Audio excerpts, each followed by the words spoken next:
A mysterious snake girl in a small village nestled between thick forests and winding rivers. Life moved with gentle predictability. Children played under the tall palms, women carried water in clay pots, and the elders told stories by firelight. But the village had a secret. A legend whispered only in the dark. The forest was alive, and it remembered.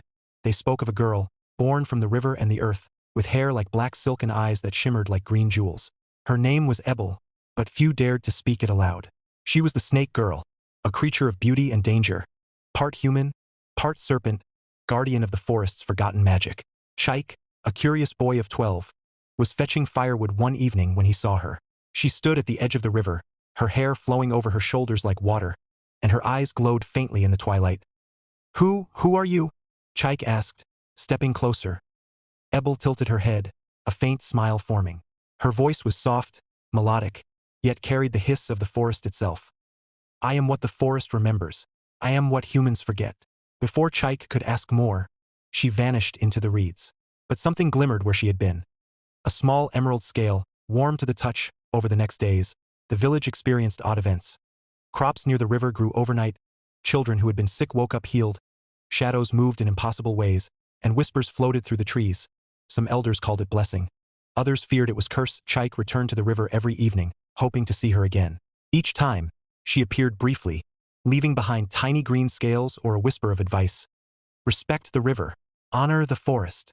Remember what was forgotten. He began to notice her pattern. Ebel did not appear to everyone, only to those who cared enough to listen and remember. One evening, Chaik's curiosity led him too deep into the forest. He found Ebel sitting by a small waterfall, her lower body coiled like a snake. Her eyes glowed brighter than ever. "You shouldn't be here," she whispered, her voice a hiss that carried the power of the river. "I had to see you," Chaik said. "Why are you like this?" Ebel's gaze hardened. "Because humans forgot. They forgot the balance. They took from the forest without asking. They speak my name without knowing my story. I am the guardian of what was broken." Suddenly, the wind howled, the trees bent unnaturally, and shadows twisted into shapes that resembled serpents.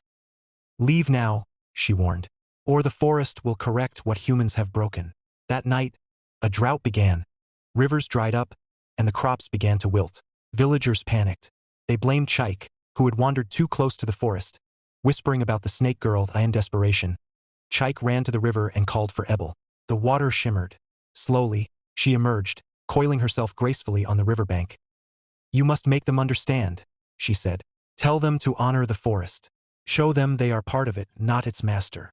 Chaik ran back to the village and gathered the elders. With trembling hands, he showed them the emerald scales and told them everything he had seen. First they laughed. Then the drought worsened, the animals fled, and fear replaced laughter. Finally, the elders agreed. They would restore respect for the forest. Offerings of fruits, songs, and prayers were made. Children were taught to care for the trees and rivers. The villagers listened to Chaik's stories of Ebel, understanding that the snake girl was not an enemy, but a protector of life itself. 5. The gift of remembrance. After the villagers honored the forest, the rain returned, rivers flowed, and the crops grew once more. Chaik returned to the river at twilight. Ebel was waiting, her green eyes glowing softly. "You have done well," she said. "You remembered. You taught them to remember. That is all a guardian asks." Before she disappeared into the reeds, she left Chaik a single emerald scale. It was warm and alive in his hand. "Keep this," she said. "It will remind you, and those who come after you, that the forest speaks, and humans must listen." From that day, Chaik and the villagers never forgot again.